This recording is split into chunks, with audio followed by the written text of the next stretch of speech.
Jax Forrest, 61 kilogram world team member for Team USA. Has it sunk in yet that you are the guy? You are the senior representative for Team USA? Yeah, sometimes I'm thinking, where I looked like a year ago, I was good. I was one of the guys that, would have been in contention. But then like fast forward a year later thinking like, now I am the guy, like it's not, I don't have to think about it and like try and work towards it. Like now I am. So now it's trying to be the best in the world. So it's starting to sink in, which is pretty cool. Yeah. The experience of not getting to wrestle at Final X and having to get delayed, how did that affect you? What were your thoughts around just like you're kind of gearing up, it's gonna be June, I think it was 15th or 14th, whatever, and then it gets pushed a month? Yeah, at first I was upset. There was like rumors of different things on Twitter, and my dad was hearing, and so he was telling me like, you got to be ready. You never know, maybe it'll happen, maybe not. But he was just telling me to stay focused. And then once we heard, obviously, my training changed a lot because obviously I was gearing up, getting ready to wrestle on June 14th. So then everything changed. I go home for a couple days, and then I was right back down at Oklahoma State training, trying to just prepare. And then finding out that it's in Fargo, it worked out perfect for me because, my teammates are there.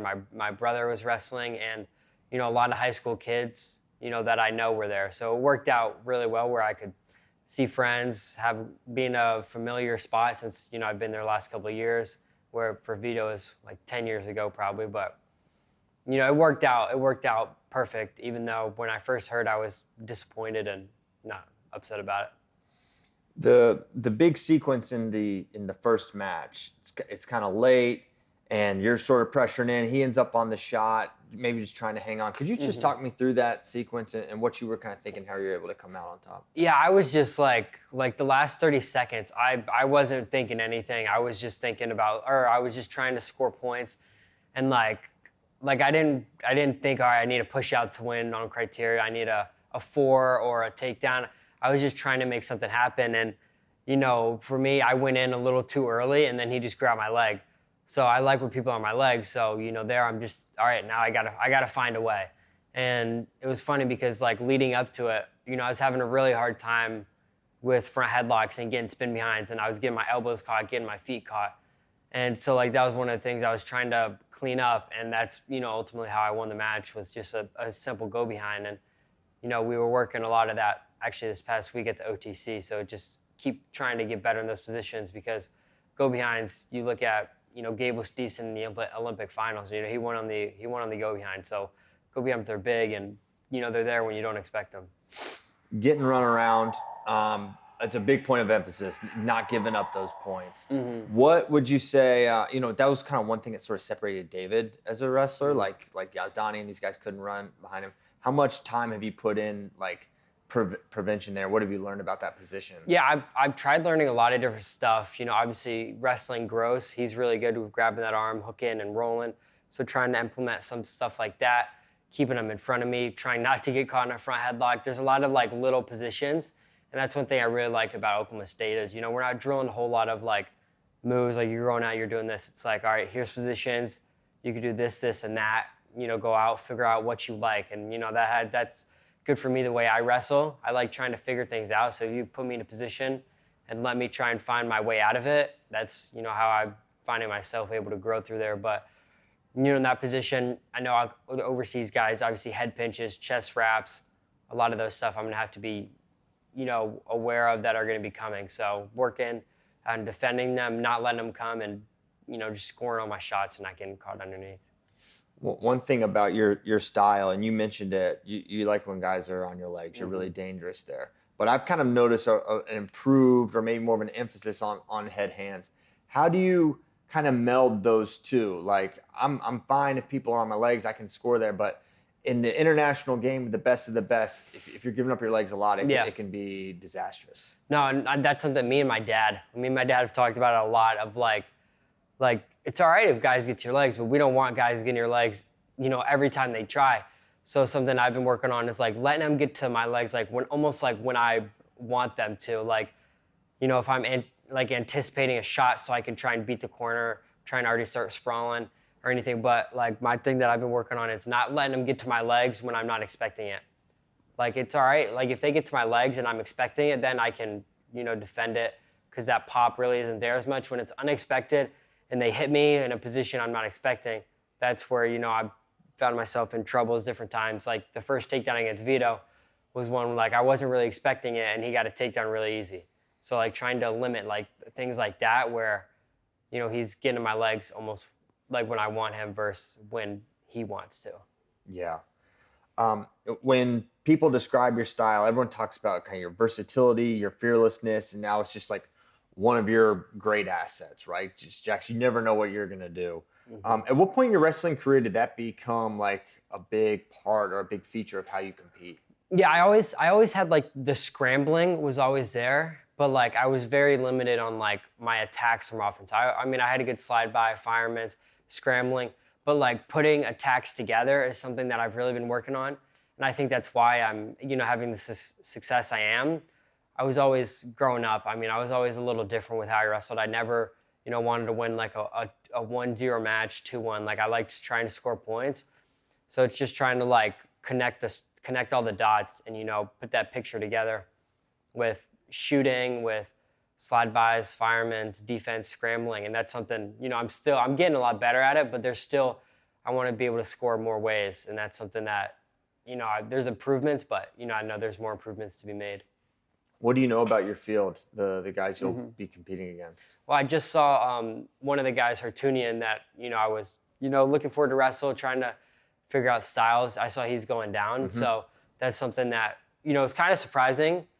And, I mean, I don't really know any of these guys personally, but, I know Agulyev's, outside step, strong, smaller, shorter. So, wrestling someone like Dayton is going to help me for that feel. And actually, it seems like a lot of the guys are going to be shorter, kind of stockier, like Abakarov and those guys, which, is good because, I have guys in the room that can emulate that. And then obviously the Japan guy, Suda, I've been hearing more about him. So watching him, my dad's watching, and just figuring these guys out, trying to know enough, but not trying to know too much where it changes how I wrestle. Do you feel like it's an asset for you that no one's in this field has wrestled you? Oh yeah. Yeah, 100%. I think that's something that, even when I was younger, the first time I wrestled somebody was usually like when I was my best, because the scrambling, the like somehow, I don't look strong, but people say I'm strong. The like scrambling and even like the transition stuff I've been working on getting a lot better at, and slide by, firemen's, there's a lot of different things. And, someone doesn't know, like I'm coming with a slide by, I'm more than likely I'm going to try it. And, if I score from it, great. If not, usually I'll try and go to something else. But, I'm really excited. My style is, obviously I went to Cadet Worlds a couple years ago and, got second. And, I saw how my style matched up a tiny bit against foreign guys. So just to keep improving, making things cleaner, sharper. Your slide by, you mentioned it, and I don't think in America anyone is surprised by it, but you're still hitting it consistently.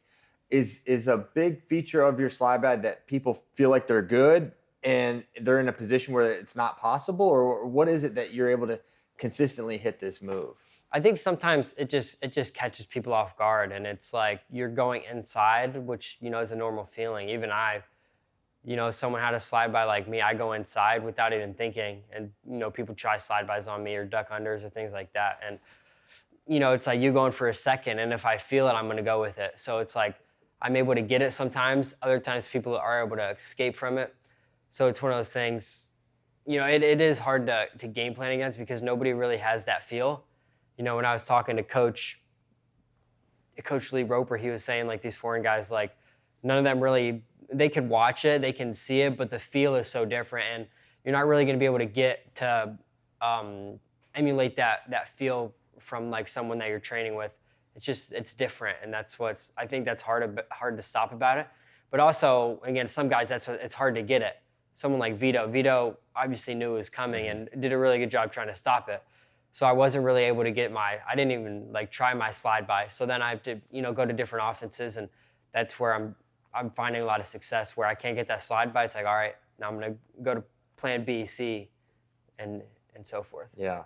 What do you think your potential is at this World Championships? I mean, I 100% think I can win it.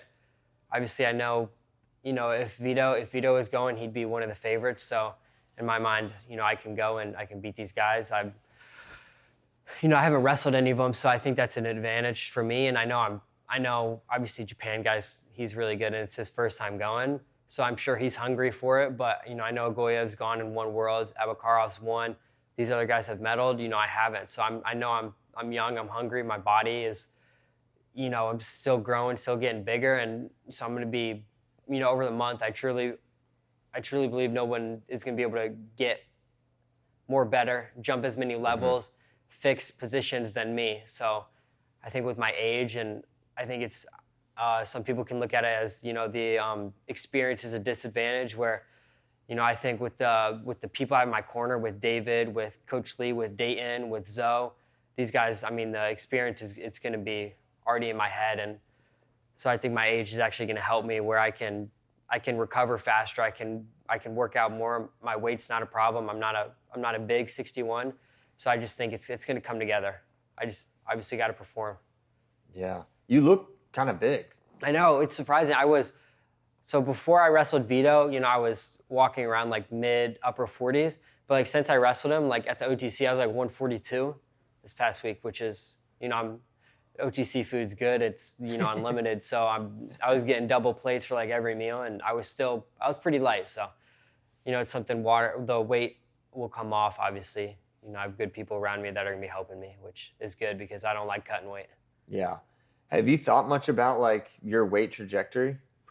Not a whole lot. I know like some people keep telling, like Coach Lee, obviously I was with him a lot. So he was telling me, he's like, Jack's like, you're gonna get big. But I think it's deceiving because I have small legs, but I have a big back.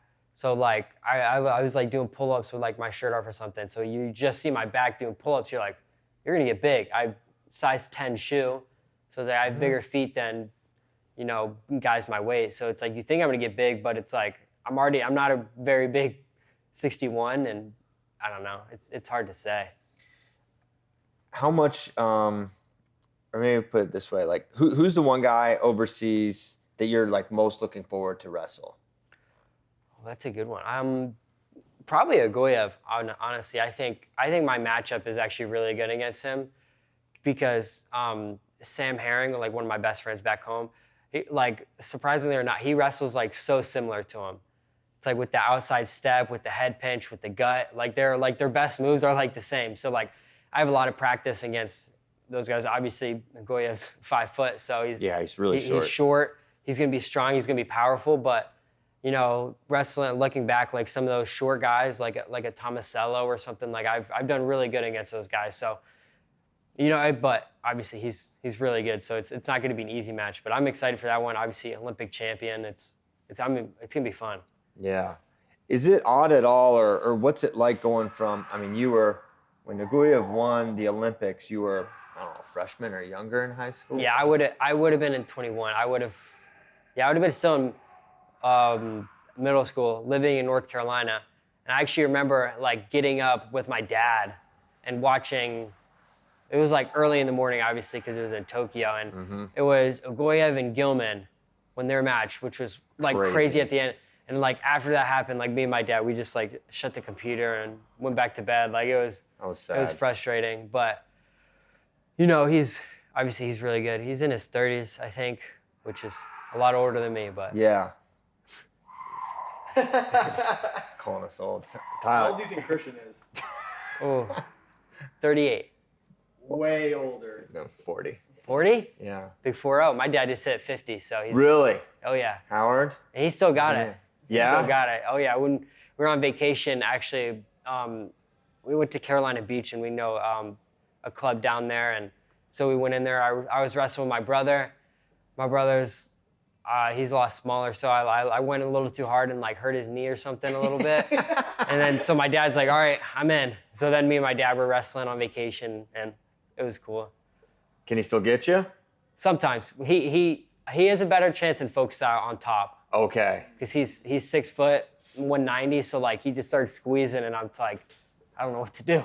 But it was funny. He was trying to like because he's been watching some of the guys. He was trying to like emulate when we thought Hartuni. He was trying to like do the lace, and I'm like, Dad, your arms are double the amount as his. Like it's not the same feel. I remember I was at PIAA's last year, and your Yep. dad was wrestling you to warm you up, and he was like wearing his khakis and his regular Yeah. shoes, and you guys were just wrestling so hard. Oh yeah, we do that often. He was actually at like the World Team Trials in September. You know, me and him didn't win down there, so like he was my warm-up partner like the whole weekend. So, but he's the best. What's been the message from the USA staff and coaches, and how they maybe help prepare you? Obviously, you've got a great crew behind you back in Pennsylvania and in Oklahoma State, but USA specifically.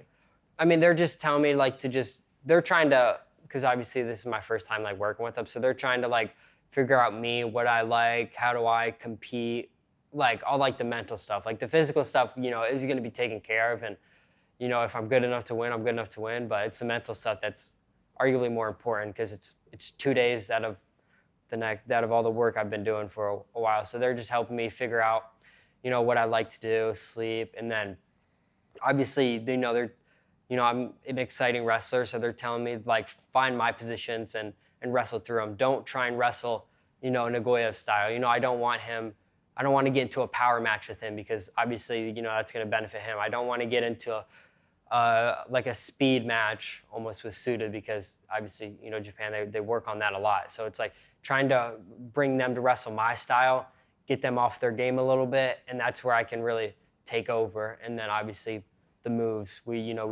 work in gut defense, work in more lace defense, obviously a lot of stuff just to make sure I'm not giving up unnecessary points. When you're about to wrestle a big match, you've wrestled a lot of big matches or big tournaments. What is your mentality? What's your mindset? What's like kind of running through your mind when you're about to wrestle in a huge tournament? I mean, I think it's just like the work has been done. I'm just telling myself like I'm ready. Me personally, I try not to think. I find I'm better when I'm in a clear mind space and I'm just out there just muscle memory. I can figure things out in a short amount of time and scrambles and stuff. So the more I'm thinking, the harder it is for my body to be going because I'm telling myself obviously those split seconds are what allows you to get the moves or not. So for me, it's I pray when I'm in the hole. I run out to the mat, pray, get ready, and then from there it's like just tell myself like, all right, like it's all right. You've done the work. You can score. Keep your focus. Looking to score offensively, defensively. Don't be on your heels. Just little reminders just to make sure I'm just doing everything I can to be the best version of myself on the mat. Anything, Tyler? What have you been eating lately? Oh, any all right. Jack's diet updates? Well, yesterday, I went out to a nice place and I had some cheese. It was like, they had like garlic bread. It was called Cento. Mm-hmm. My girlfriend actually drove out from Johnstown. We hung out a little bit, went out to eat. And they gave us like this garlic bread and they like had like one of those wheels of cheese like right behind me. So I'm looking at it and the guy is like breaking a piece off, puts it on a plate, like brings it to us.